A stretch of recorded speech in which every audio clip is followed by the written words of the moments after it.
from Evelyn Horn College of Applied Arts and Commerce Management Board under Journalism, Lusaka District. Madam Speaker, on behalf of the National Assembly of Zambia, warmly welcome the visitors to the National Assembly. Thereafter, matters of urgent public importance were raised. The following matters of urgent public importance under Standing Order 134 were raised. The first one came from Mr. Eo Chibombwe on the defective azithromycin drugs procured by the government mission from Mission Pharma Suppliers, and this one was admissible. The health minister did respond immediately. The second matter of urgent public importance came from Mr. C. Chibuye on the power outages in Mkushi North Parliamentary Constituency for the past 2 weeks, and this one was inadmissible. So those were the two matters of urgent public importance that were raised yesterday. After that, the Minister of Fisheries and Livestock made a statement on the outbreak of anthrax in Katombora and other parts of the country, following a directive by Madam Speaker on a matter of urgent public importance raised by Mr. Clement Andeleki, Member of Parliament for Katombola, on Tuesday, 7th November 2023. The Minister updated the House on the status of the outbreak and the measures being taken to control the disease. After that ministerial statement, the House considered a question for oral answer number 138 under Standing Order number 74. After that, there was consideration of two government bills.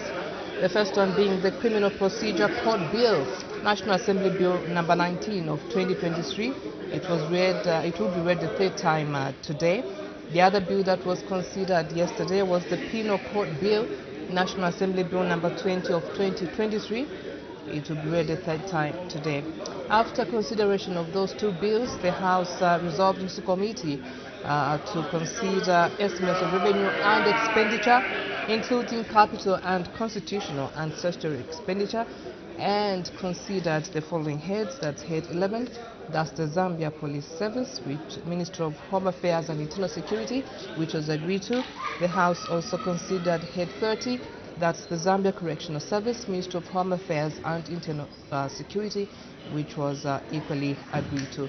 And it being 1840 hours, the chairperson adjourned the proceedings and committee work stood adjourned. Madam Speaker yesterday adjourned the House at 1844 hours. That's the business that were considered on the floor of the House yesterday. Join me in a moment as we look at today's order paper.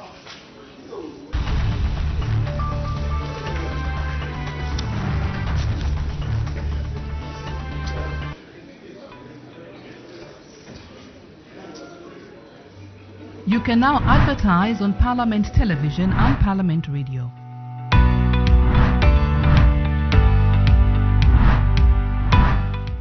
For more information, call 0977 854102 or 0977 536487. Parliament Television, bringing Parliament closer to you. Morning, welcome back. Thanks for still being with us as we have live parliamentary proceedings at 09 hours. Time now to look at what we have in store for you today. We have one question for oral answer under Standing Order number 74, and this one is coming from Mr. Kolala of Luovu. He's going to ask the Minister of Infrastructure, Housing and Urban Development a question in two parts: whether the government has any plans to construct a bridge across the Kafue River to connect the Ngawe and Mukowe chiefdoms in the Luovu parliamentary constituency, and if so, when the plans will be implemented. So that's the only question that will be considered under Standing Order number 74. After consideration of that question, we'll have a presentation of the government bill by the Minister of Information and Media, and that's the Access to Information Bill, National Assembly Bill number 24 of 2023.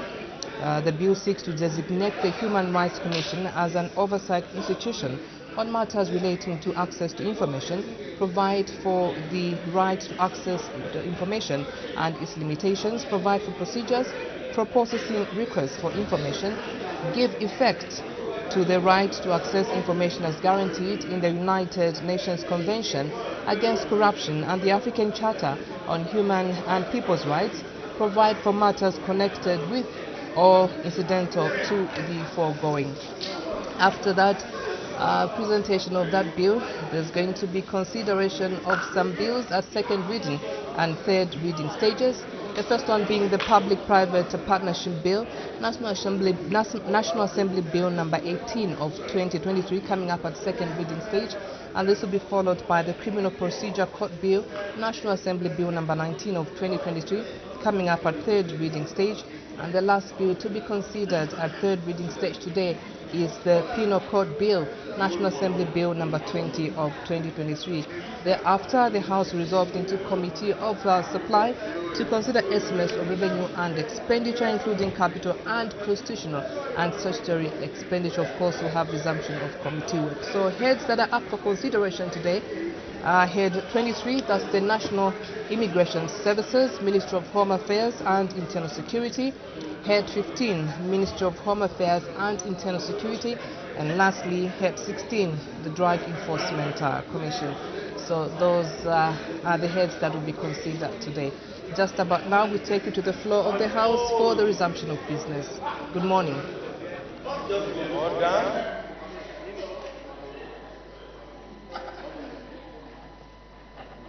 Honorable members of Parliament, Madam Speaker.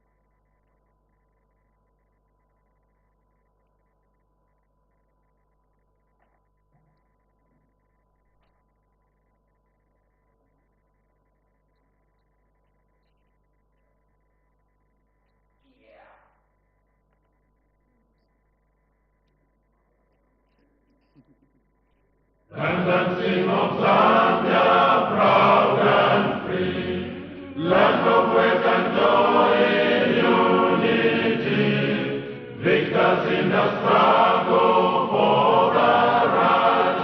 We want freedom's fight, oh, one, strong and free. Africa is our own motherland, fashioned with and blessed by those who lend. Let us, all our people, join as one, brothers under the sun. Oh, one, strong and free. One land and one nation is our cry. Dignity and peace in Zambia's sky, like a noble eagle in its flight. Zambia, praise to thee, oh, one, strong and free. Praise be to God, praise thee, bless our great Zambia, Zambia, Zambia. Remain we stand under the flag of our land. Zambia, praise to thee, oh, one, strong and free. Prayer. Almighty God, who in your infinite wisdom and providential goodness has appointed the offices of leaders and parliaments for the welfare of society and the just government of the people, we beseech you to consider with your abundant favor us, your servants, whom you have been pleased to call to the performance of such important responsibilities in this land. Let your blessing descend upon us here in Parliament assembled, and grant that we may, as in your presence, treat and consider all matters that shall come under our deliberation, in so just and faithful a manner as to promote your honor and glory, and to advance the peace, prosperity, and welfare of our country, and of those whose interests you have committed to our charge. Amen.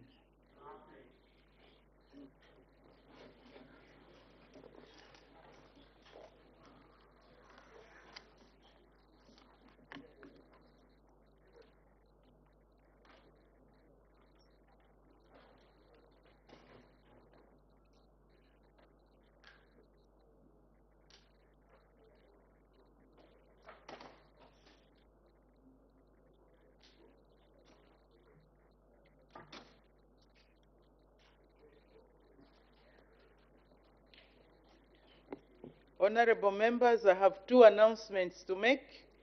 The first one is that, honorable members, I wish to recognize the presence in the public gallery of students from Zambia Open University School of Law, Lusaka District. On behalf of the National Assembly of Zambia, I warmly welcome our visitors in our midst. Thank you, you are welcome. You may take your seats.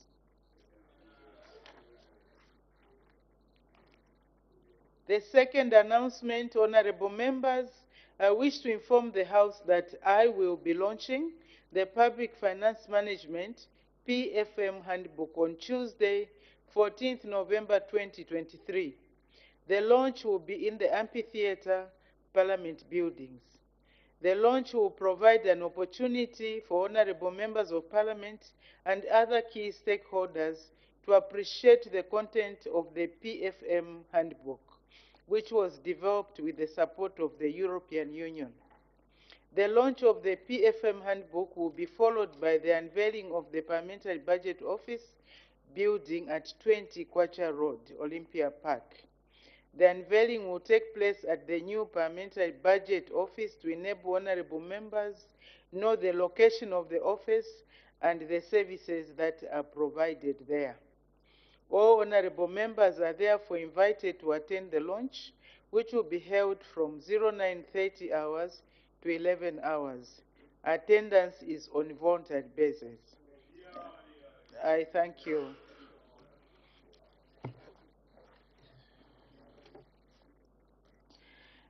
Business statement, the acting leader of government business.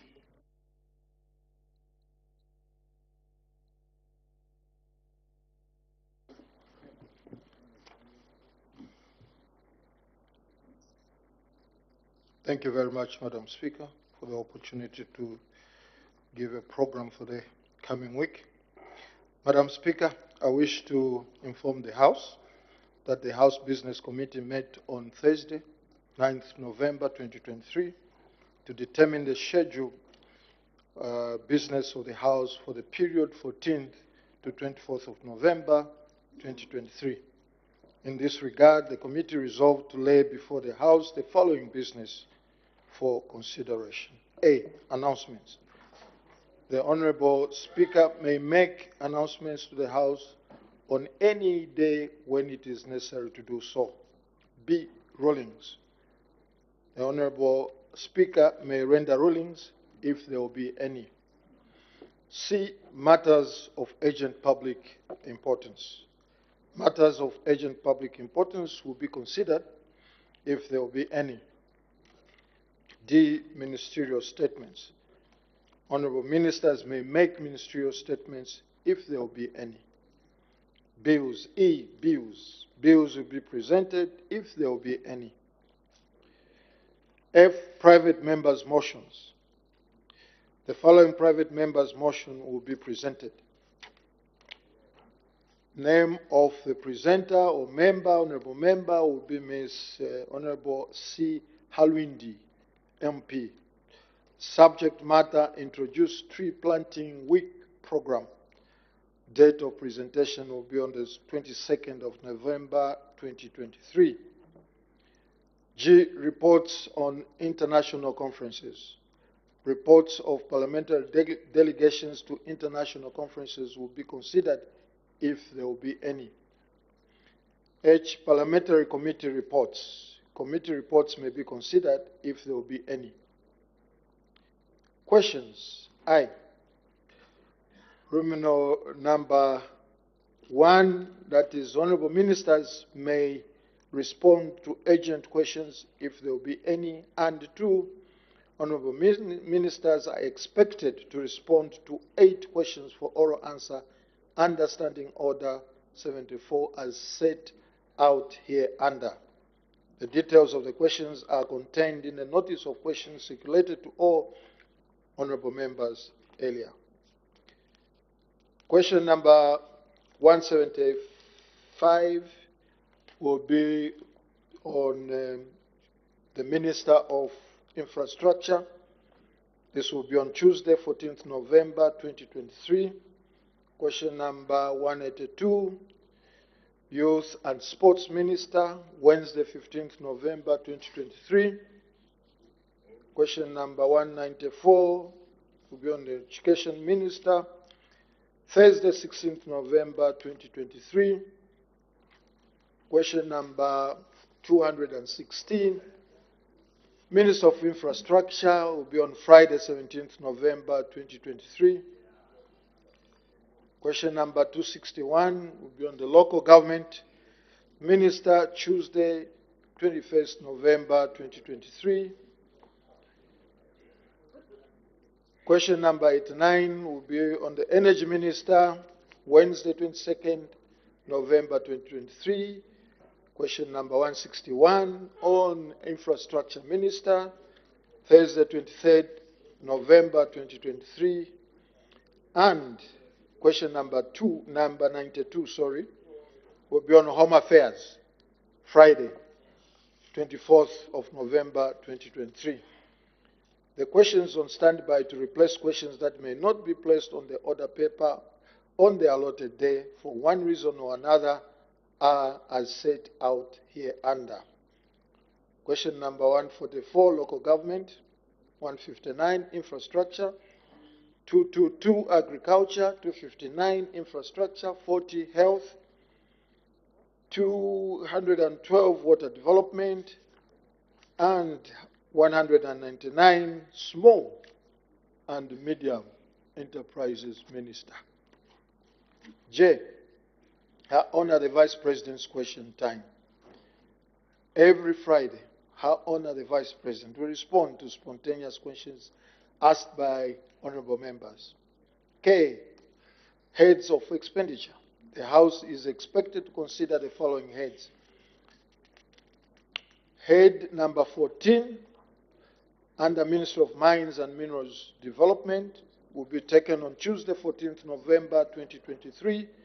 Head 12, Office of the Public Protector, and Head 34, Human Rights Commission, which will be taken by the Vice President. Head 09, Teaching Service Commission, and Head 27, Public Service Management Division, and Head 17, Ministry of Home Affairs and International Cooperation. The first two, Teaching Service Commission, will be taken by the Office of the Vice President. Office of the President, sorry. Head 21, Loans and Investments, to be on Thursday, 16th November, under the Ministry of Finance and National Planning. Head 37, on the same date, 16th of November, Ministry of Finance and National Planning. On Friday, 17th November 2023, Head 25, Local Government Service Commission, and Head 29, Ministry of Local Government and Rural Development. Head 18, Judiciary, will be taken on Tuesday, 21st November 2023, together with Head 31, Ministry of Justice, and Head 26, Ministry of Information and Media. On Wednesday, 22nd November 2023, Head 33, Ministry of Commerce, Trade and Industry, and Head 35, Ministry of Small and Medium Enterprises. On Thursday, 23rd November 2023, Head 39, Smart Zambia Institute, and Head 44, Ministry of Labor and Social Security. On Friday, 24th November 2023, Madam Speaker, Head 45 by the Ministry of Community Development and Social Services, Head 46, Ministry of Health, and Head 51, Ministry of Transport and All Logistics.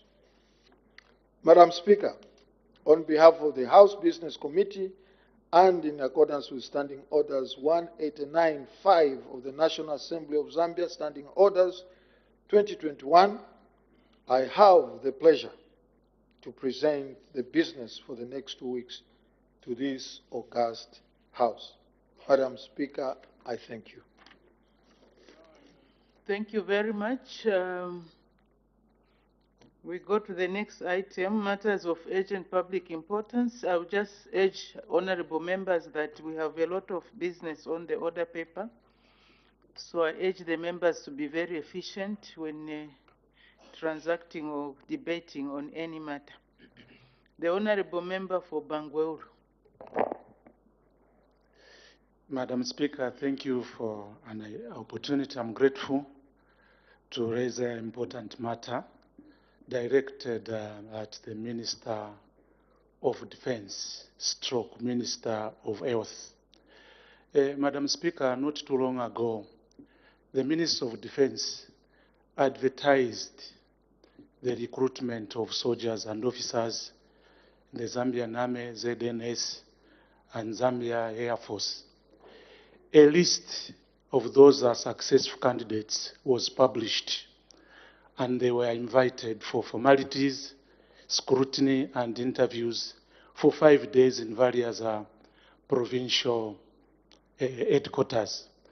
And we are aware that since then, recruits in these 3 wings of government are undergoing training in the absence of the ministry to publish the names of those who are successful recruits, like the Ministry of Home Affairs did.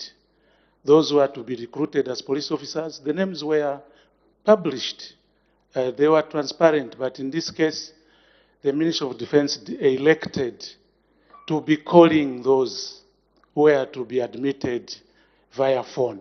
But that is not my concern, though I'm also disappointed that no single youth from my constituency had been given an opportunity to be trained. But my concern, Madam Speaker, is the other part of health. Those who bothered to find out why they were left were told that they failed medicals. We have thousands of young people who failed medicals without knowing their medical status because they were not informed. So we have thousands of young people, Madam Speaker, walking around in our streets, in our homes, who are not medically fit as a reason why they were not recruited. Some may be suffering from communicable diseases, STIs, TB. I'm just thinking different diseases, Madam Speaker. Now, I would need your guidance because some of those are even suffering mental problems because they don't know what they are suffering from. And this is a disaster, a danger to the nation because we have young people who are moving around who are not well and they don't know what they are suffering from. And some of them may even pass to others the ailments that they are suffering from. So, Madam Speaker, I am thinking that it's very important for the Ministry of Defense and the Ministry of Health to find an avenue through which they can communicate to these thousands young people who, according to them, are not well. I need your guidance, Madam Speaker. Order, honorable members, let's respect each other. Honorable members, by way of guidance, please, when we raise matters of urgent public importance, let's not debate.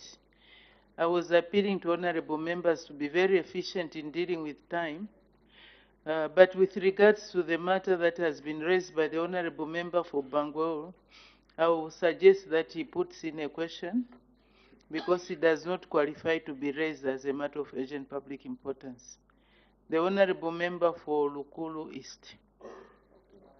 Thank you very much, Madam Speaker, for according me an opportunity to raise this matter, which I'm about to do so right now. Madam, in our country today, more than 7,000 of our citizens die on an annual basis as a result of tobacco. Consequent to this, I'm aware that sometime in January, Cabinet, in principle, resolved to bring to the National Assembly the Tobacco Control Bill, which up to now has not been tabled. So every day that we delay, Madam Speaker, in bringing the tobacco control bill, we are consigning many of our citizens to death. So this is a matter of public importance. As you have seen, even outside, a lot of our young people have actually bringing it to our attention. So I want to find out when this tobacco control bill will be tabled before Parliament so that as a country we can avert these unnecessary deaths. Madam Speaker, I thank you. Thank you very much. Although there was no indication of which minister the matter was being raised, but I assume which minister? So, Madam Speaker, this matter is directed to the Minister of Justice and also the Minister of Health. Thank you. Listening to the question, maybe what we can do, Honorable Member for Lukulu East, you can put in a question. Or it could have been a question that would have been fit to be asked to our Honorable Vice President if we had that session today. So may the Honorable Member put in a question which can be addressed. The Honorable Member for, usually we take 3 questions, urgent matters of urgent public importance. We allow 3. And the third one is from the Honorable Member for Mwinilonga. Thank you very much, Madam Speaker. Madam Speaker, my question is directed at Minister of Finance and Minister of Education. Madam Speaker, we are receiving stormy rains in Mwinilonga. It's raining very heavily, and so far we have had 3 schools having their roofs blown off, and our children have nowhere to learn from. So we have exhausted the disaster component of the Constituency Development Fund. I am asking the Minister of Finance when he's going to release the remaining part of the Constituency Development Fund before it gets worse. Thank you very much. Of course, the rains are with us. We expect some disasters as a result of the rains. But in terms of raising this matter as an urgent matter of public importance, I would suggest the Honorable Member puts in an urgent question and also engages the Minister of Finance and National Planning. So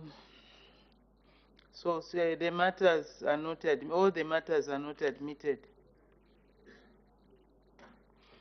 I've permitted the acting Minister of Health to make a ministerial statement. The acting Minister of Health.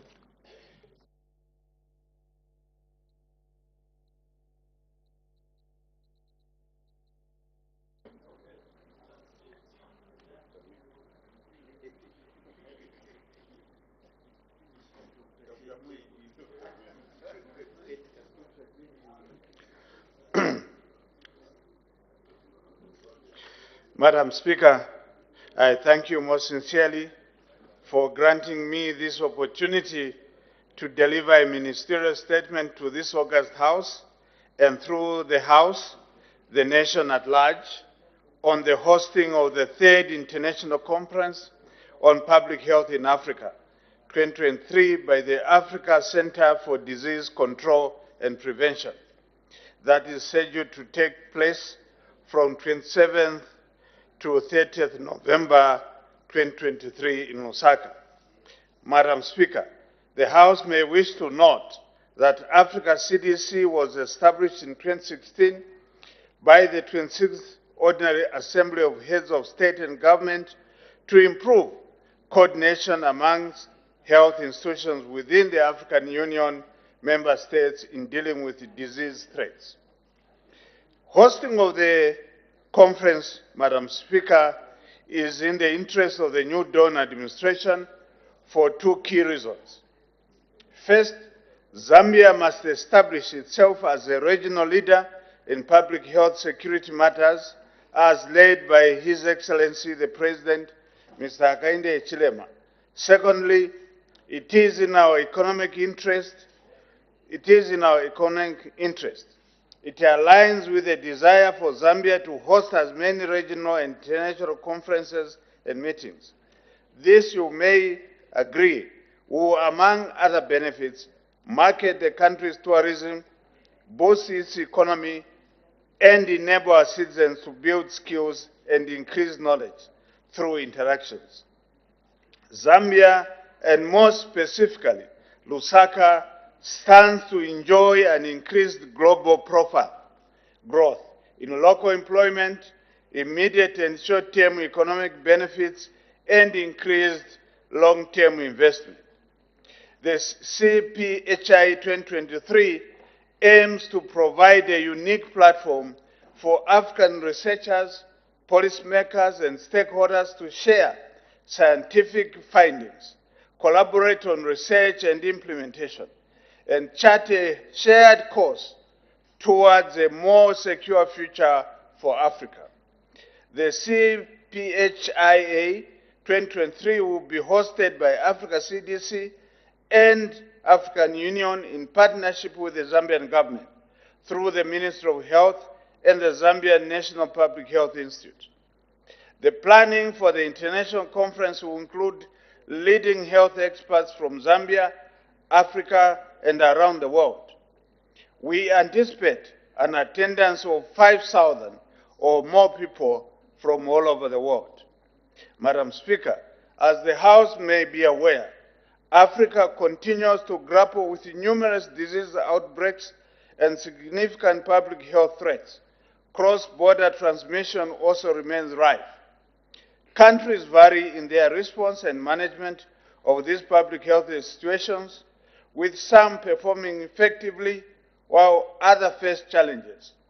It is crucial to convene and exchange experiences and lessons learned in order to enhance local, regional, and continental health systems for an effective response and management of disease threats and events.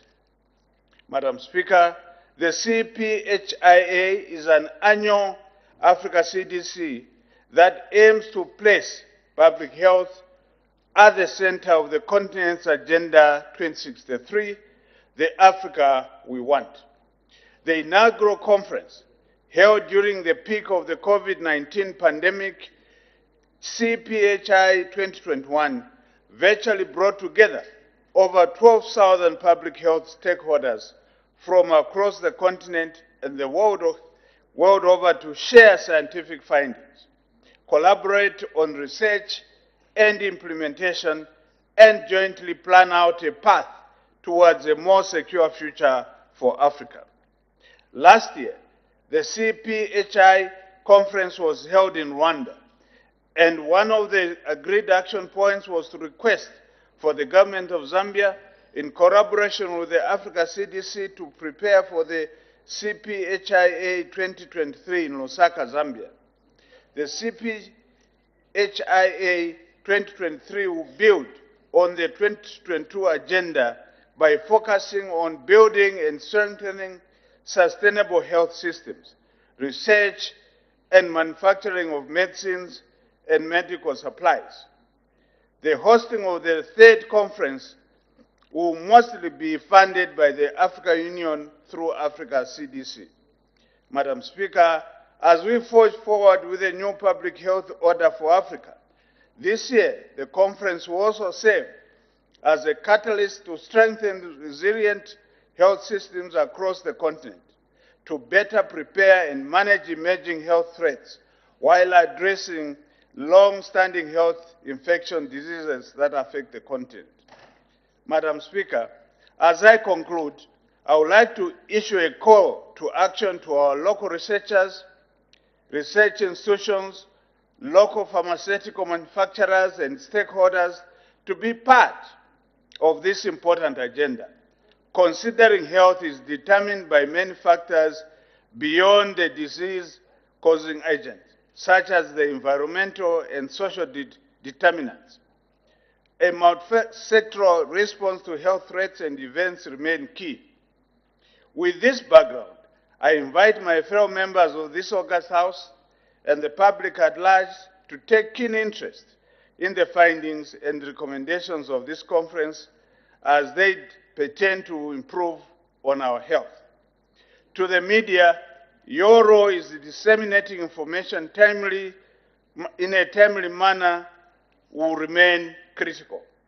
Finally, allow me to encourage members of this August House to take an interest in this conference, primarily because it presents an opportunity to promote Zambia as an excellent destination for both professional endeavor and tourism-related activities.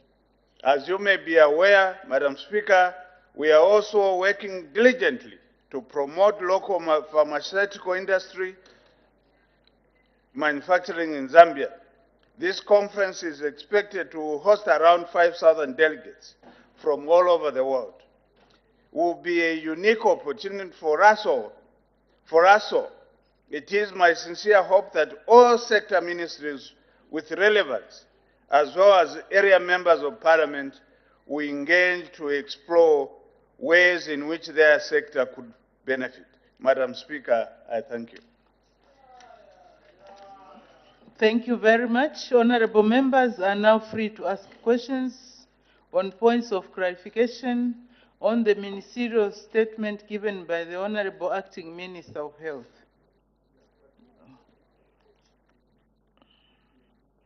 I've just seen the Honorable Minister of Health walking in. Honorable Minister, the statement has been rendered. The honorable members are now free to ask questions and points of clarification. So I hope you are ready to take these on. We'll start with the honorable member for Sinazongwe. Thank you so much, Madam Speaker. Honorable Minister, I would like to thank you for the statement that you have just delivered. What I want to find out from you, Honorable Minister, is you are very much aware that there is growing demand for herbal medicine locally, including Sondash formula. Now, what I want to find out from the minister is whether herbal medicine practitioners and also researchers will be allowed to attend this seminar or conference. I submit, Madam Speaker. Thank you. The Honorable Minister of Health. Thank you, Madam Speaker, and thank you, Honorable, for your follow-up question. Indeed, they are invited. All stakeholders are invited. Thank you. Thank you very much for that precise answer and question. Honorable Member for Chitambo.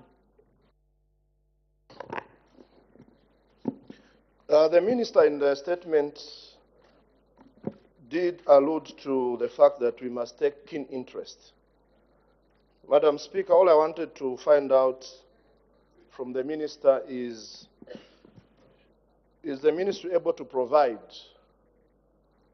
more information to members of Parliament in terms of pamphlets and other materials that have been used in the past so that we begin to follow this conference with keen interest? I thank you. Thank you. The Honorable Minister of Health. Thank you, Madam Speaker.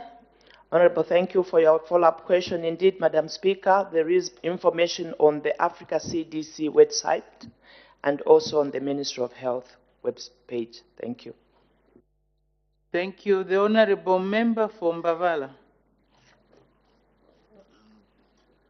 Thank you so much, Madam Speaker, and thank you, Home Minister, for that statement.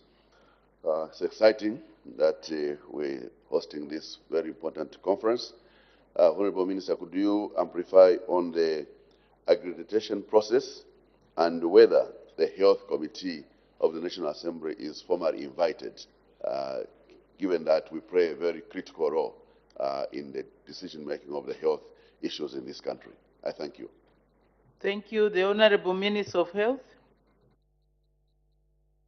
Thank you, Madam Speaker. Thank you, Honorable, for your follow-up question. Indeed, the Committee on Health, they're part of the hosting. They are the hosts, and definitely the registration can also be done on the website. Thank you. Thank you. The Honorable Member for Kanchivia. Madam Speaker, thank you so much, and thank you so much, Honorable Minister, for this statement. Madam Speaker, firstly, let me start by this being a CDC Africa summit. To commend the Minister, it was quite enlightening, and when the CDC Africa Director General commended the Minister as one of the most hardworking ministers on the continent, and maybe sometimes we don't celebrate our own people. I think sometimes we should take time to just celebrate and give kudos where it is due. Going through the program, Honorable Minister, one looks at a fully fledged agenda. One of the items that I think caught my attention is track 4. Track 4 says, for women, by women, access to adequate health care for young girls and women in Africa. Those of us representing rural constituencies understand the burden that comes with health challenges and young women, and especially young women, and the access to health care. We think that this is very, very critical. In terms of representation, I know that it's not possible to bring everyone from the disadvantaged parts of this country.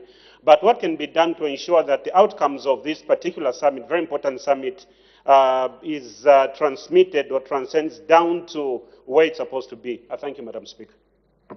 Thank you. The Honorable Minister of Health. Thank you, Madam Speaker, and thank you, Honorable, for your concern for our women and especially the young adolescents. Madam Speaker, this event is basically the second largest event under health after the World Health Organization meeting in Geneva. And it's attracting thousands of people from all over the world and in particular in the continent.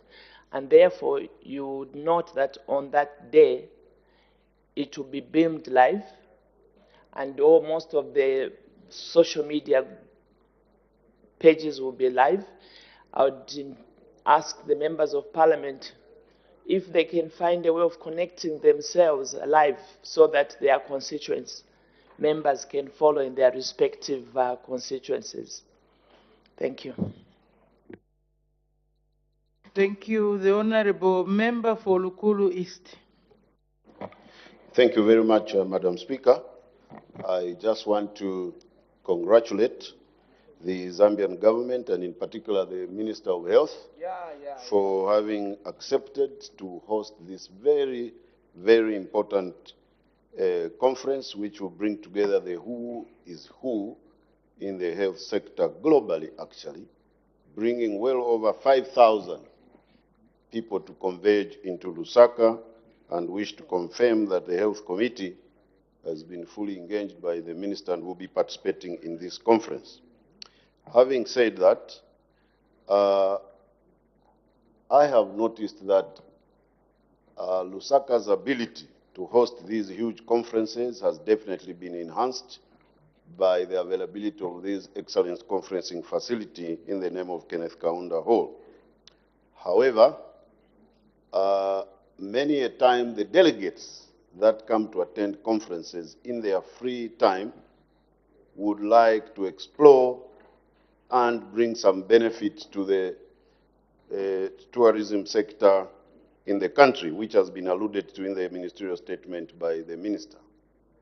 What is government doing to try and link most of these delegates to ensure that they visit Livingstone, where the Victoria Falls is present, considering that here in Lusaka, basically there's nothing to visit when you are outside the conference and you retire to your room. Basically, where else can you go? So you can imagine, Madam Speaker, these 5,000 people will have to endure conference period. We will ask them to sample Zambia's hospitality, but basically here in Lusaka. Have we provided any special flights, linkages to ensure that they can sample the mighty Victoria Falls? Thank you very much, Madam Speaker. Thank you. The Honorable Minister of Health. Thank you very much, Madam Speaker, and thank you, Honorable, for a very important question and the remarks that you have made. Suffice to say that in Lusaka here, Madam Speaker, we do have a number of tourist attractions. We have the home of our first president as a tourist site. We have this parliament itself. It's also a site to look at. So just to mention those two, but there are quite a lot of sites. And remember that Lusaka is a greater Lusaka seat, meaning people can get even to Chongwe district, Kafiwe. You have the Kafiwe River there. And then, of course, you have Chisamba district, which is also around Lusaka.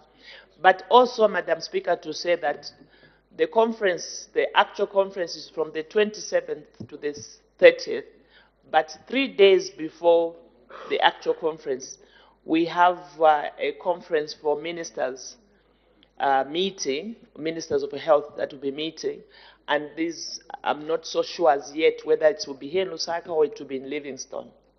The other point to mention is that we also have a pre-conference for youths, and I'm not sure again where the venue is going to be. And I want to say that it's an opportunity for our business ladies to do some African things, you know, our crafts, you know, African chidukus, chitenges. Those are the things we should start making, you know, so that, you know, when these visitors come, they'll have something to buy. We have also some, what do you call this, displays that will be made where people can display what they have to sell. So there is that provision. There will be some tents that will be, you know, erected outside Mulungushi itself. And it's an opportunity for the private sector also to take up this opportunity to do something that will make them gain. Issues of transport, I'm sure there will be a lot of people needing transport, hiring of transport. There will be also things like accommodation. There are people that want to get into stuff. So again, the committee which is organizing this is multi-sectorial. Various ministries are involved in this organization. It's not just Ministry of Health. There's Ministry of Foreign Affairs, Ministry of Finance, Ministry of Police, Defense, and all these sector ministries, local government are involved. And so I think it is an opportunity for Zambians to think outside the box. Just start thinking, what is it that I can sell on that day? What is it that I can do on that day or during that period that can attract the tourists? And I'm just calling upon the residents of Lusaka to keep clean, the streets to be cleaned up, you know, and also less drinking so that we have law and order in the country, because the whole Africa will definitely be here, and a number of presidents also are coming. The World Health Organization Director General is coming physically himself as well. So we have a lot of dignitaries in the country. So let the youths of Zambia begin to become innovative.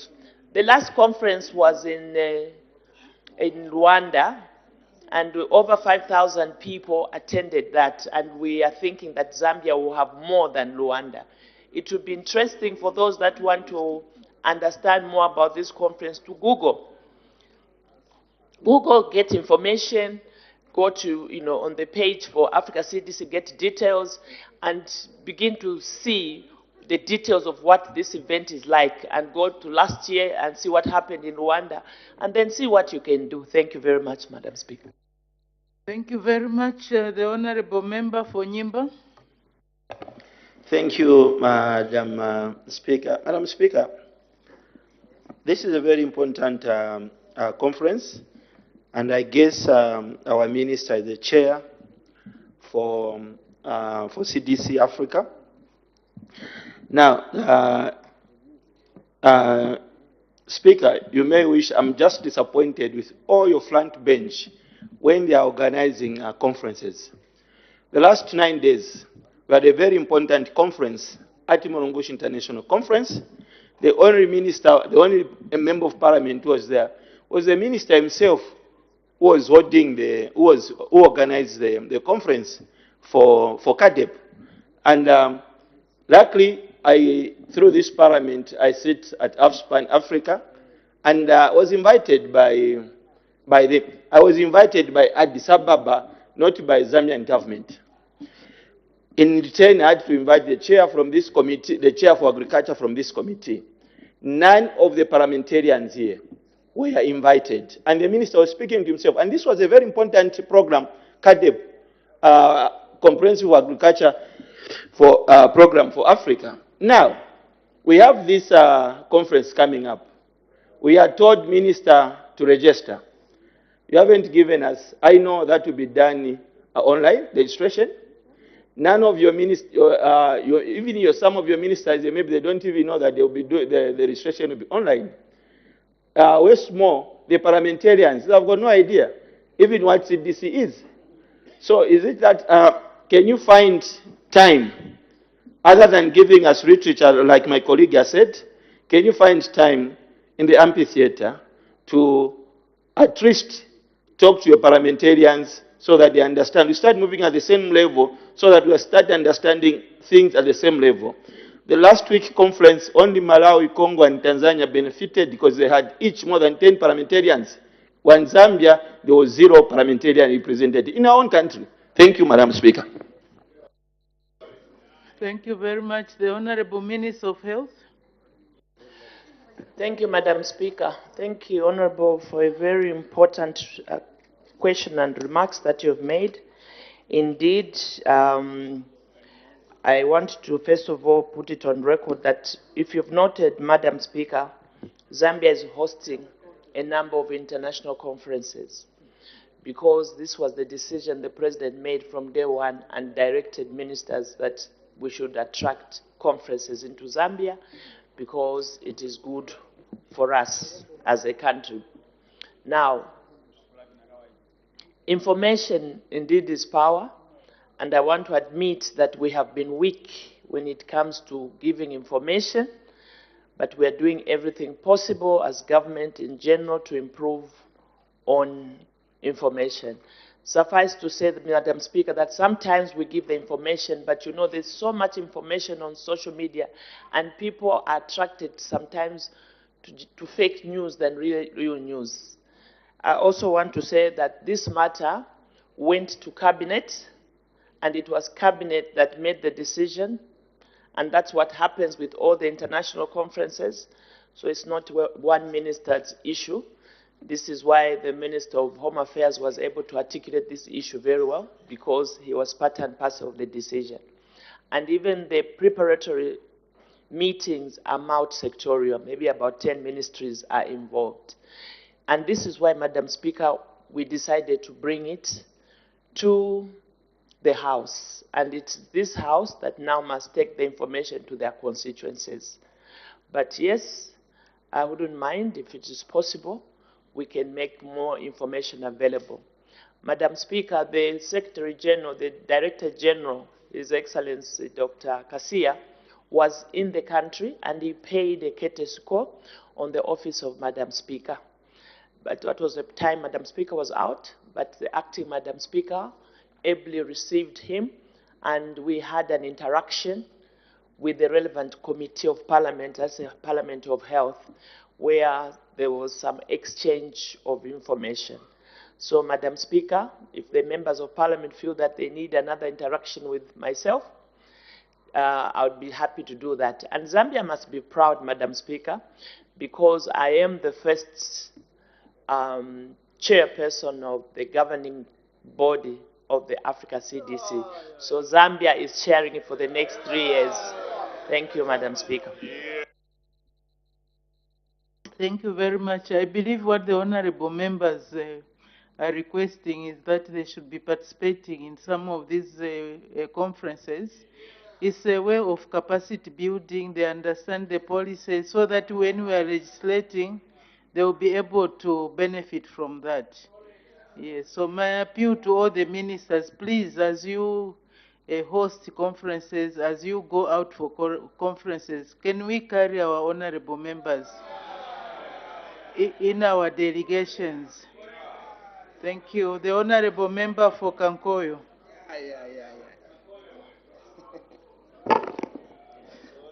Thank you very much, Madam Speaker. Madam Speaker, I think ever since I became a member of the Health Committee, I've observed that there's been serious improvement in our health sector. As I'm speaking now, most of our clinics, they've got medications up to 70%. The hospitals, the bulk medication has also been, they've started arriving by first quarter of 2024. We shall not have any problems in the Ministry of Health. Now we are hosting the second biggest conference in the health sector. I want to find out from the Minister of Health, how are you managing to do all these things despite having inherited the rotten healthcare system? I thank you.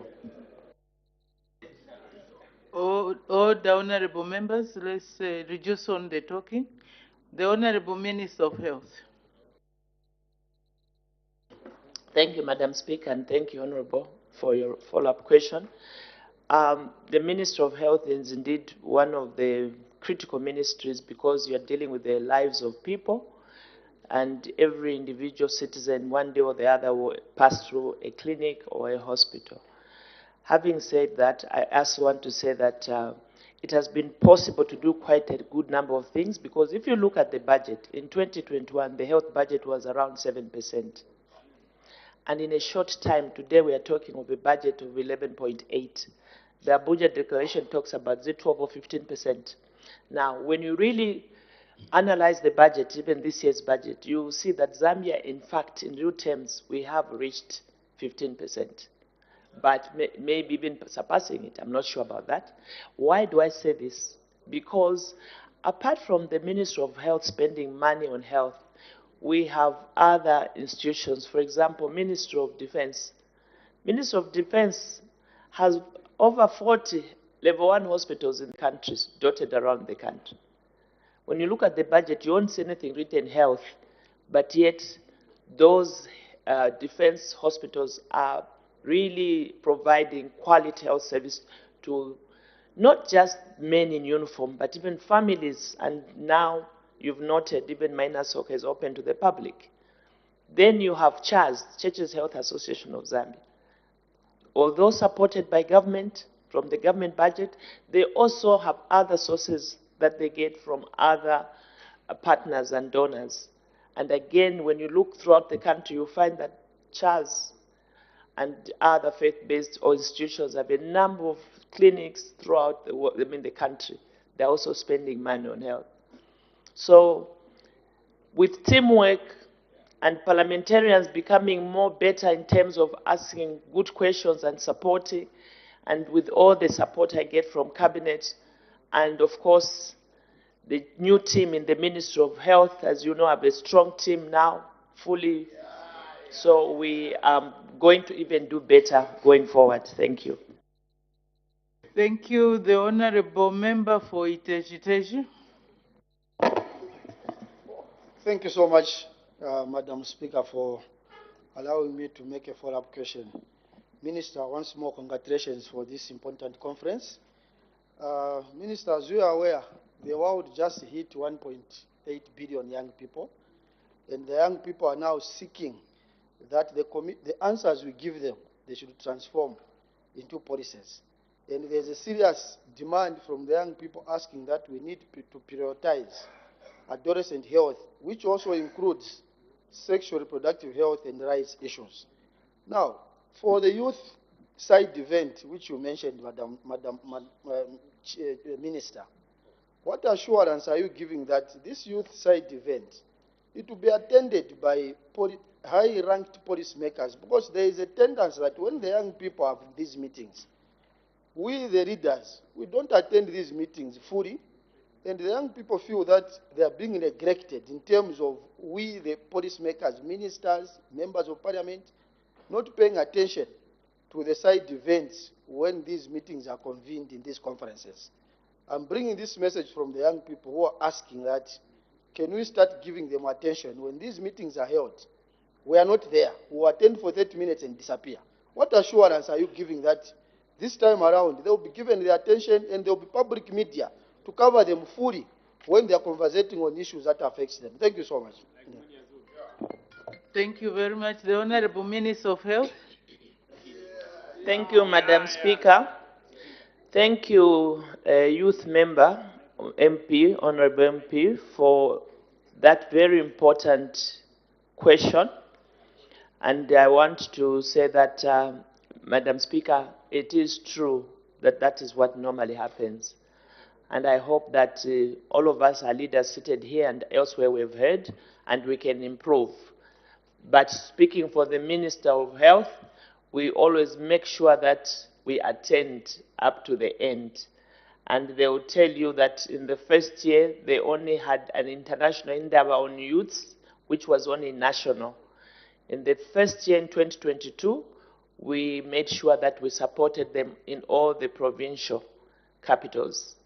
And this year, or is it next year? That was this year. Next year, we are supporting them in all the districts, just to emphasize the importance of youths in health.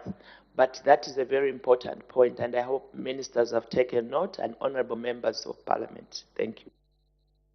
Thank you very much.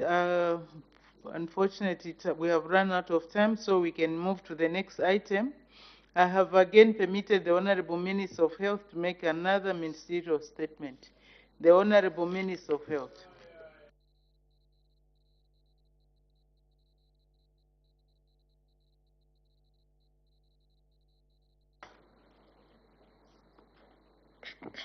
Thank you, Madam Speaker.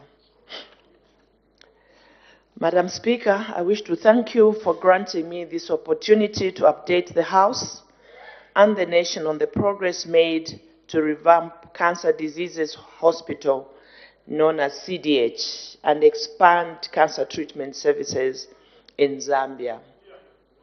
The House may wish to recall that on Thursday, the 26th of October 2023, during the question for oral answers segment, the Honorable Madam First Deputy Speaker directed me to issue a detailed ministerial statement on the broken down radiation equipment at CDH in Lusaka. The directive followed urgent question number 124, asked by Mr. Lucas Mumba, Member of Parliament for Nakonde Parliamentary Constituency. Madam Speaker, the House may wish to note that Zambia today confirms 13,852 new cancer cases per year, and nearly 8,000 patients die per year because more than 70% of these cancer patients are in stage 3 and 4, which are incurable but can still have good quality life with adequate treatment. Cancer Disease Hospital attends to 3,000 patients per year, 1,800 of whom require radiotherapy treatment. Madam Speaker, the burden of cancer in Zambia has kept on increasing owing to the country's improved cancer diagnostics, as evidenced by the following. Firstly, functional histopathology laboratories in 6 out of 10 provinces, which are Lusaka, Southern, Central, Western, Copperbelt, and Muchinga provinces. Secondly, we have increased awareness for cancer amongst the public. And then also there is the availability of over 285 screening clinics countrywide, with one comprehensive treatment center known as the Cancer Diseases Hospital, which is based here in Lusaka. Madam Speaker, the Cancer Disease Hospital has been operational since 2006 and has been expanded through the years to be able to provide comprehensive cancer services as follows. 1, cancer diagnostic services. This includes both medical imaging, which is ultrasound, digital x-rays, mammography, CT scanning, and MRI scanning, and laboratory services, which would include hematology, chemistry, cytometry, cytology, guided biopsy. Secondly, Madam Speaker, there is also cancer treatment services, which would include chemotherapy, nuclear medicine therapy, cancer surgery, and radiotherapy. These treatment modalities are used either as a single or in combination, depending on the type and stage of the cancer. Madam Speaker, for Cancer Disease Hospital to deliver these services, the hospital has several departments that assist cancer patients during their diagnosis and treatment.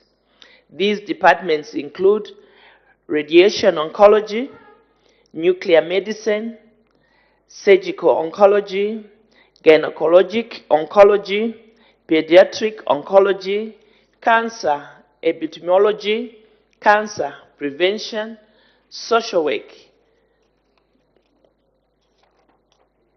cancer diagnostics department, and administrative departments.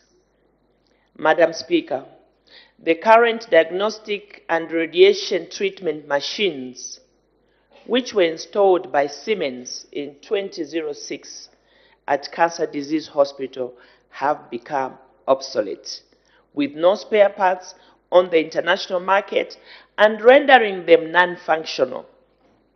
Since commissioning of the Cancer Disease Hospital, about 40,000 Zambian cancer patients have received treatment at this hospital in the various departments, with 60% of them accessing radiotherapy. The House may wish to note that these machines were supposed to be replaced between 2016 and 2019. This process was not implemented, and this has led to this unfortunate circumstance we are witnessing today. Madam Speaker, in order to address the challenges that are being faced in the delivery of cancer treatment services in the country, the New Dawn administration, under the able leadership of His Excellency Mr. Hakainde Hichilema, the President of the Republic of Zambia, has taken the following measures. 1. Allocated more money in the 2022 budget, in particular 12 million kwacha for repair of the two CT scanners and the MRI. And in the 2023 budget, another 300 million to revamp the operations of the Cancer Disease Hospital. 2.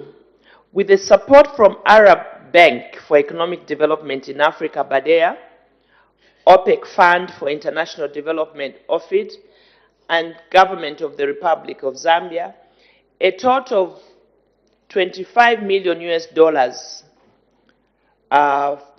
has been raised for the construction of new provincial centers, one in Ndola and the other in Livingstone.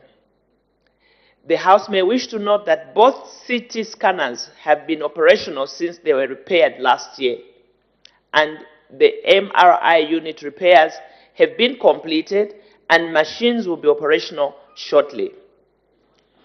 Additionally, the construction of the Provincial Cancer Center in Ndola is progressing very well and is expected to be completed by June next year, 2024. Whereas the procurement processes for the Livingstone Cancer Treatment Center are also near completion. Madam Speaker, as for the process to revamp the operations here in Lusaka of the Cancer Disease Hospital, I'm pleased to inform this august House and the nation at large that the procurement processes for revamping the Cancer Disease Hospital are near completion, and soon the identified supplier will be moving to site to begin the works. These works include the following. 1. Decommissioning, which means removing all obsolete equipment and radiation sources from Cancer Disease Hospital and transporting them back to the manufacturers, in this case, Siemens. 2. Rehabilitation and reconstruction of the buildings that house the diagnostic imaging and radiation equipment. 3. installation of new diagnostic imaging and radiotherapy machines. And 4, commissioning of 4 linear accelerators, 2 brachytherapy units, 1 MRI, 2 CT scanners, 1 digital mammograph, and 1 simulator. It is expected, Madam Speaker, that after these major works are completed, the Cancer Disease Hospital in Lusaka will become a regional center of excellence for diagnosis and treatment of cancer. Madam Speaker, the revamping of Cancer Disease Hospital will take us a minimum of 12 months to complete. During this period, Cancer Disease Hospital will be open and continue providing only the following services to the patients. 1, diagnosis and staging in our outpatient and inpatient departments. 2, chemotherapy. 3, nuclear medicine therapy. And 4, surgery. The House may wish to note that during this period of refurbishment, it's only the radiotherapy services that will not be provided at Cancer Disease Hospital. Members may recall that earlier on, I did indicate that over 70% of patients, or about 70%, would need both chemo and radiotherapy. There are maybe less than 30 or about 30% patients that would mainly only take the chemo treatment without radiotherapy. And what I'm saying now is that the other services under chemotherapy and the other I've indicated will still continue, but radiotherapy services will not be provided during this time of rehabilitation. Madam Speaker, government is cognizant of the fact that Cancer Disease Hospital has nearly 500 patients waiting to receive radiotherapy. As the government will be rehabilitating the Cancer Disease Hospital radiotherapy services, there will be no access to radiotherapy during this period. To alleviate this, government has negotiated with the United Republic of Tanzania to assist in the treatment of our patients that require radiotherapy only. The Ocean Road Cancer Institute, located in Dar es Salaam, is a comprehensive cancer center providing radiotherapy services in the public sector at a reasonable price. In addition, Ocean Road Cancer Institute has agreed to accommodate an additional 40 patients from Zambia at one setting, in addition to what they are treating already.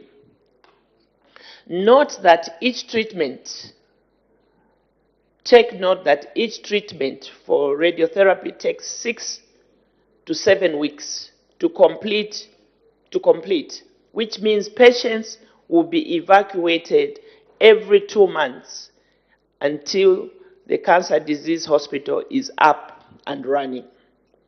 Madam Speaker, at this point, there has been no patient sent to Tanzania on government sponsorship as the procurement process is being completed. All patients will go through the ad hoc committee at the University Teaching Hospital for assessment and recommendation for referral to Tanzania in collaboration with the Cancer Disease Hospital. Government will cover the cost of transportation, accommodation, meals, and treatment, and this has been estimated at $4,500 per patient for the cost of radiotherapy. Madam Speaker, as I conclude, I wish to reassure the country that these measures are being taken to ensure that we restore and reestablish a cost-effective quality radiotherapy service at Cancer Disease Hospital, while continuing to offer chemotherapy, nuclear medicine, and cancer surgical services. Madam Speaker, I thank you. Thank you very much. Honorable members are now free to ask questions on points of clarification On the ministerial statement given by the Honorable Minister of Health, we start with the Honorable Member for Nyimba. Thank you, Madam Speaker. Minister, thank you for your good statement. My question to you, Minister, if you look at the money we'll be spending sending patients to Tanzania and looking at our budget, don't you think it would be prudent for us as a country to find money for our patients just as we have sourced money for comprehensive, for sustainable financing to agriculture? Because this issue of sending people there, when we've got buildings in Zambia without equipment, it's really not helping out. I know I'm one of the clients at the nuclear clinic.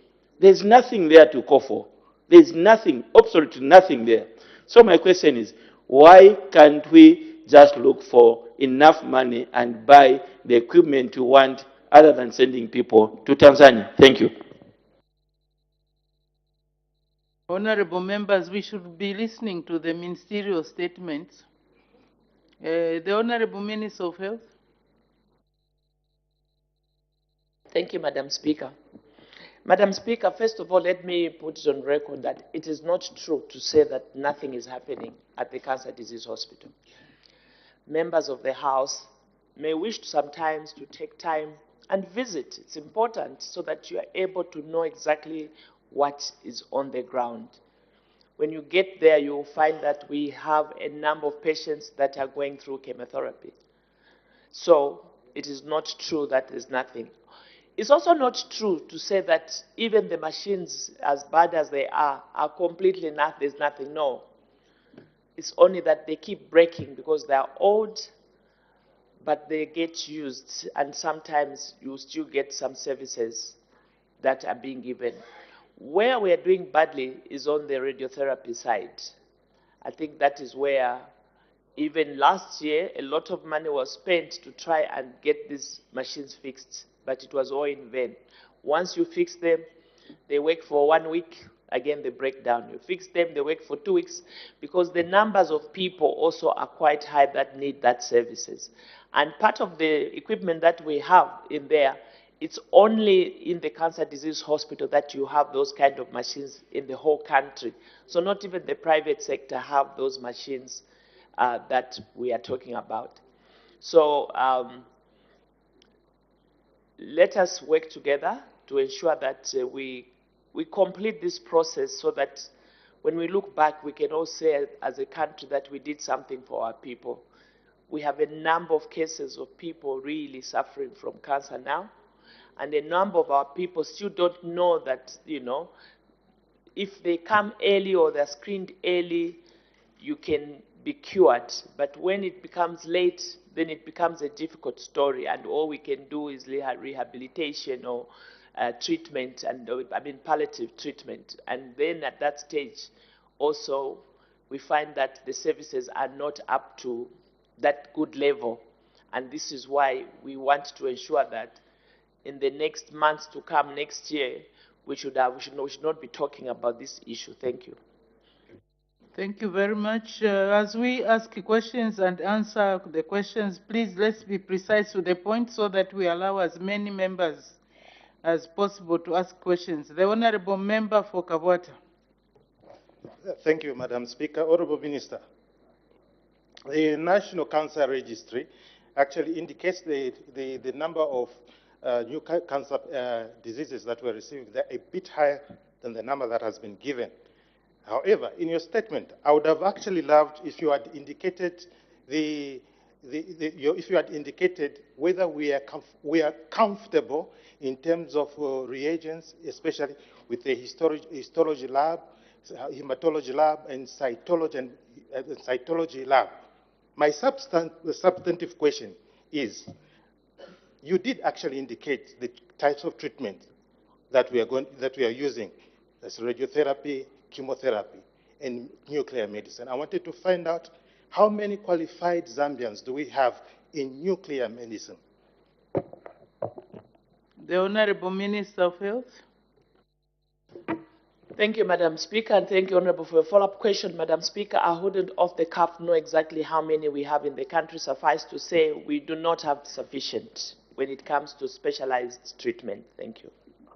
Thank you. The Honourable Member for Nalolo. Thank you very much, Madam Speaker. And Minister, thank you very much for your statement. The Cancer Disease Hospital was officially opened by the late President Levi Mwanawasa in 2007. And now that could be 16 years ago. Overall, this equipment in other countries lasts for over 25 years. Why has our equipment broken down too early as compared to the global practices? Was it lack of training for the users, or was it lack of, well, reagents? I don't know. But why have you bothered to find out why this expensive equipment has broken down quite early? Thank you very much, Madam Speaker. The Honourable Minister of Health. Thank you, Madam Speaker, and thank you, Honourable, for your follow-up question. I'm not an expert, but from what we gathered from Siemens, we were told we should have replaced that equipment by the year between 2016 to 2019. That is point number one. Secondly, it is true also to say that sometimes our equipment don't last long enough, or even as it lasts, it keeps breaking. Sometimes because, there's sabotage by way of officers not being diligent with their works. Sometimes you have a situation where you don't have a contract for after-sales services. And in this regard, I was told that the company that was contracted to be servicing those machines, at some point, the government stopped paying them.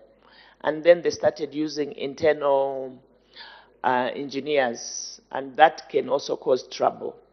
Also, one of the issues is that these are very old machines. If you have noted, Madam Speaker, that now there are smaller machines that do big jobs. Those are very big, and they take so much space. Just like we used to use X-rays where you use fumes, now there's digital. So times have changed, and I think it's just right that we should be moving with times. Thank you. Thank you. The Honourable Member for Chipiri. Thank you, Madam Speaker. Honourable Minister, in your statement, you mentioned 12 million, which is set for repair. Looking at that kind of money, why don't we concentrate on procuring new equipment instead of continue repairing the machines which are obsolete? I thank you. The Honourable Minister of Health. Thank you, Madam Speaker, and thank you, Honourable, for your follow-up question. Indeed, you have a point, because when we took office in 2021, we thought that the machines could be repaired, and we did spend quite a bit of money, in millions, to get them repaired. But even after getting those parts and even doing everything that was possible, the machines could only work for a month and break down and continue to work. So we did our best, but I think it was a good process, although costly, because if maybe from the beginning we should have just gone straight to procure new machines, I think the story would have been different. But you recall that we came in August, and August of 2021, September, and there was no money in the budget. There was nothing. So it was only until 2022 that we had money now specifically for the cancer. And 2023, this year, the money to buy equipment was also. And now we are not just buying one, as is the case. You have seen that some of those, we're going to have 4 of some of the machines. And apart from that, we are decentralizing. So it won't just be Lusaka, it will be Livingstone to Kata for Western Province, Southern Province, and then it will also be Copperbelt to Kata for the Northern region, and then Lusaka. So I think that really, when you look at the time that this government has addressed this matter, I think we have done justice. Thank you. Thank you. The Honorable Member for Dundumwezi. Thank you very much, Madam Speaker. Honorable Minister, the people of Dundumwezi are very excited when you stated that the Livingstone Cancer Disease Hospital is almost there. They want to know as to when you are likely to complete, because Lusaka is quite far for our patients, and they want to know when exactly which likely to open the Livingstone Cancer Disease Hospital. Thank you so much. Thank you. The Honorable Minister of Health, I don't know if you would have that information. Yes, Madam Speaker. Madam Speaker, I think in the question I did indicate that for the Livingstone, we are just about to complete choosing the contractor to begin the construction. And I want to state that His Excellency has directed that the Livingstone and Copperbelt should be finishing almost the same time. Now, if that be the case and Copperbelt will be finishing in June, I can maybe say maybe 3 months later after June, we might have the Livingstone one because the resources are available. Then, Madam Speaker, just to answer the area question through you, the number of qualified nuclear medicine staff are 4. The number of radiotherapy staff, oncologists are 13. Radiation technologists are 24. Medical physicists are 5. And that the equipment must be replaced every 10 years for radiotherapy. Thank you. Thank you. The Honorable Member for Bwanamkubwa. Thank you, Madam Speaker. Thank you, Honorable Minister of Health, for the answers you are giving. And Madam Speaker, on the onset, let me take this opportunity to thank the New Dawn government for coming to construct the cancer hospital in Bwanamkubwa constituency of Chichele Ward. We are very grateful. Honorable Minister, my question is, government from time to time, we procure very expensive equipment, we construct very expensive roads, we construct very expensive buildings, then we fail to maintain. Because the issue of those Siemens equipment is lack of maintenance. What policy has the new government come up with to ensure, as they procure the new equipment, that is maintained so that it can last to that effect? I thank you, Madam Speaker. Thank you. The Honorable Minister of Health. Thank you, Madam Speaker, and thank you, Honorable, for your follow-up question. And thank you also for acknowledging that's being a good opposition leader. Now, if you recall, in the first statement by His Excellency when he opened Parliament in 2021, I think this was September, he did allude to the policy of government, of the New Dawn government, that this government will ensure that any equipment that we get, one, we must have people trained even as we purchase it. And secondly, we must have a contract for maintenance. So in this new deal for getting equipment, we have included long-term training, locals, and secondly, also a contract for maintenance.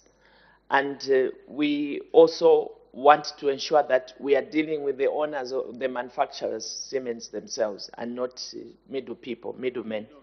Thank you.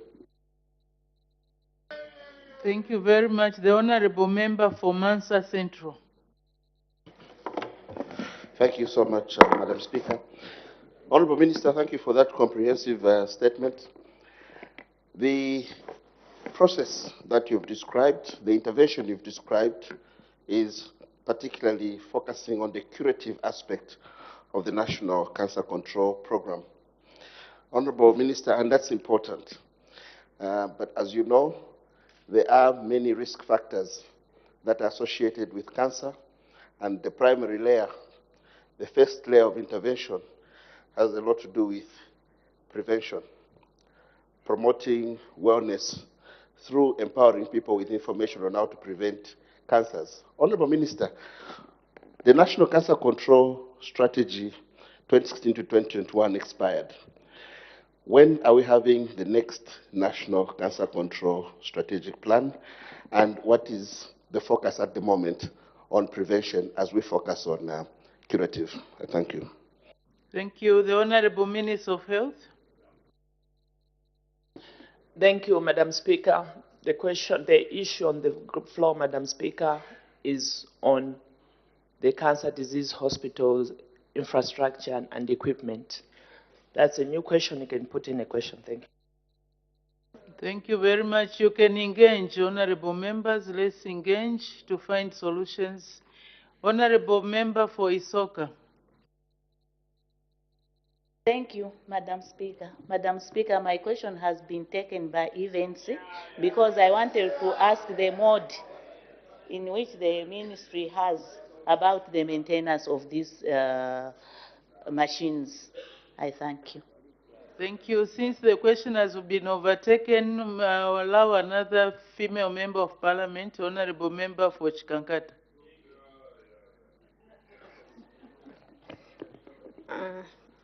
Honorable Minister, does the ministry have any strategy for implementation to prevent cancer than waiting to treat it? Thank you. The Honorable Minister of Health. Indeed, Madam Speaker, that is correct, but that's also another new question. Thank you. The Honorable Member for Kabwe Central. Thank you so much, Madam Speaker, for giving me this opportunity to ask a follow-up question. I just want to find out, Minister, do you have any program in Zambia?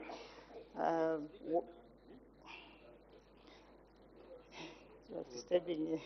Honorable Minister, I just want to find out if there is any program of supporting the oncologists where they are studying any other ways of treating cancer in Zambia. Because like chemotherapy, even if we have machines, somehow it has proved to be not effective, a lot of side effects. Are we studying to find out any other type of treatment, like people from outside world, where they are trying by all means to come up, where they have come up with a new treatment of cancer? So I'm just trying to find out, are we studying that, are we going that direction to find any other ways of trying to treat cancer? Thank you. The Honorable Minister of Health. Thank you, Madam Speaker. Madam Speaker, I take note that there are questions coming which are more on the other issues now. I want to ask the members of parliament to refer themselves to the National Cancer Control Strategic Plan, which I launched in October 2023 in Pika. In there, they'll find all these questions which they've asked that are relating more to the prevention of cancer and that we should take into account those issues. Thank you. Thank you very much. Unfortunately, we've run out of time. Subject very interesting. More questions, but please, honorable members, you are encouraged to engage the honorable minister for any other questions that you might have. We make progress. Question for oral answer, understanding order 74. The honorable member for Luovu. Thank you, Madam Speaker. Allow me, Madam Speaker, to thank you for two things. First, the order in the House, the decorum, the hygiene in the House. The people of Luovu Constituency, Madam Speaker, are thanking you. Secondly, the opportunity for us to ask the executive to give us the position on what they are thinking about Luovu Constituency. Madam Speaker, question 139. Thank you. Thank you very much. The Honorable Minister of Infrastructure, Housing and Urban Development. Thank you, Madam Speaker, and I thank the Honorable Member for Luovu, Honorable Kolala. He's asking my ministry, A, whether government has any plans to construct a bridge across the Kafue River to connect Ngabwe and the Mukubwe chiefdoms in Luovu parliamentary constituency? B, if so, when the plans will be implemented? Madam Speaker, the short answer is as follows. A, the government has plans to construct a bridge across the Kafue River to connect the Ngabwe and the Mukubwe chiefdoms in Luovu parliamentary constituency. B, the plans will be implemented once Treasury secures the required funds. Madam Speaker, I thank you. Supplementary questions, the Honorable Member for Luovu. Thank you, Madam Speaker. Honorable Minister, the beloved Minister, the people of Luovu loves you. Would you be kind enough to just give us some estimated time so that they can be also proud they've been deprived since the existence of this world? Thank you, Madam Speaker. Thank you. The Honorable Minister of Infrastructure, Housing and Urban Development. Madam Speaker, the honorable member for Luovu, I think today is on fire. Yeah. But more information on this particular question, and for the information of the House, the honorable member and I are in constant contact over this particular project, especially the road from Kabwe to Ngabwe, which is roughly about 125 kilometers, and onward to the bridge side, which is roughly 15 kilometers from Ngabwe town. Just to give the honorable member comfort, the government engaged a consultant, that is MEC, in 2007 to carry out detailed engineering design and the tender document for the Ngabwe Bridge across the Kafue River in Central Province. The commencement of the procurement of a contractor to undertake the works will be done upon the Treasury securing the required funds for the project. And then the estimated cost of the bridge will only be known once the contractor is engaged. But let me assure the honorable member that in as far as this road and the bridge, it is government's intention to ensure that it is constructed, because we know it will open up that vast area for investments, for agriculture, for livestock. So let the honorable member continue to engage so that something positive can be done on that particular project. Madam Speaker, I thank you. Thank you. It's a constituency-based question, but I see a lot of interest. Honorable Member for Luovu, do you have another question? You are satisfied? Okay, thank you. Maybe we can take one more. Well, the Honorable Member for Mitete. Thank you, Madam Speaker. Minister, are you aware that if the requested bridge was to be constructed, it would be yet another shortest route to Mumbwa? If yes, isn't there anywhere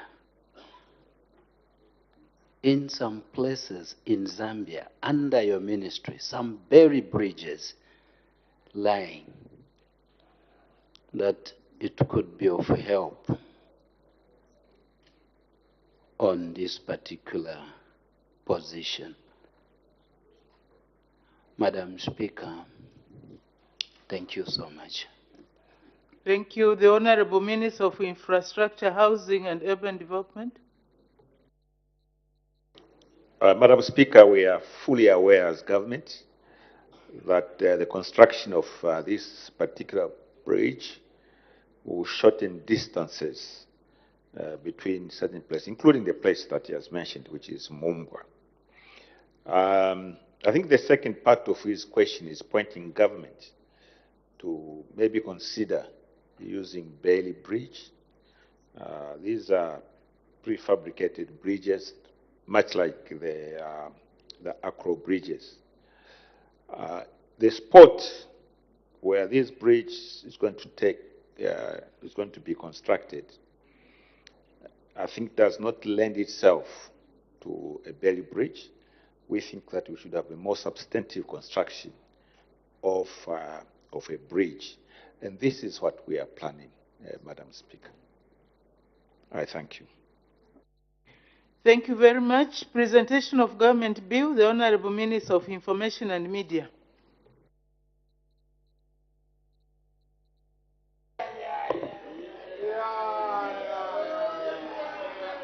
Madam Speaker,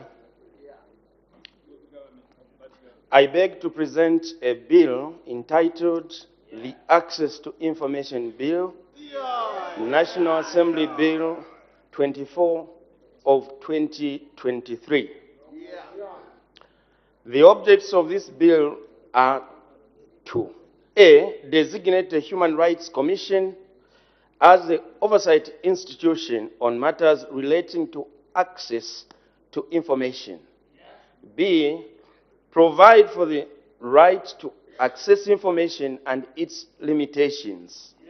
C, provide for procedures for processing requests for information. D, give effect to the right to access information as guaranteed in the United Nations Convention Against Corruption and the African Charter on Human and People's Rights. And E, provide for matters connected with or incidental to the foregoing. Madam Speaker, I thank you. Thank you. Let the bill be read the first time. The Access to Information Bill, National Assembly Bill number 24 of 2023. The bill stands referred to the Committee on Media, Information and Communication Technologies. The committee is required to submit its report on the bill to the House by Thursday, 7th December 2023. Honorable members who wish to make submissions on the bill are free to do so within the program of work of the committee. The clerk will now read the orders of the day. The Public-Private Partnership Bill, National Assembly Bill number 18 of 2023, second reading. The Honorable Acting Minister of Finance and National Planning. Madam Speaker, I beg to move that the bill be now read a second time. The question is that the bill be now read a second time. Any debate? The Honorable Acting Minister of Finance and National Planning. Madam Speaker, the introduction of the Public-Private Partnership Bill, National Assembly Bill 18 of 2023 in the National Assembly is intended to align it to the policy directive as well as address current weaknesses in the legal framework, which include but not limited to the following: weak institutional mandate and functions, lack of clarity and inconsistencies in the law, weak government structures and processes, inadequate resources to support the development phase of projects, lack of feasibility studies, weak enforcement and sanctions mechanisms, and inadequate local participation in public-private partnerships. The objectives of the bill, Madam Speaker. The Public-Private Partnership Repeal and Replacement Bill 2023 aims to achieve the following objectives. Number one, manage and implement policy private partnerships in the Republic. Two, promote, facilitate, and provide for the procedures for the participation of the private sector in the design, financing, construction, development, operation, or maintenance of infrastructure or delivery of services through public-private partnerships. 3, provide for rehabilitation, modernization, expansion, and operation of existing infrastructure facilities and systems in their maintenance. 4, strengthen the institutional framework for the implementation of public-private partnership projects. Number 5, provide for the establishment of the Public-Private Partnership Project Development Support Fund. Number 6, repeal and replace the Public-Private Partnership Act 2009. And 7, provide for matters connected with or incidental to the foregoing. Now, the rationale for the bill, Madam Speaker. The public-private partnerships are typically treated as government off-balance sheet project financing that provide an opportunity to leverage on private sector financing, competencies, and efficiencies. In the wake of constrained fiscal space, the public-private partnerships play a role in reducing pressure on the Treasury to deliver infrastructure and social services. However, the current Public-Private Partnership Act number 14 of 2009, as amended, is not adequate in addressing the myriad of issues relating to the public-private partnerships.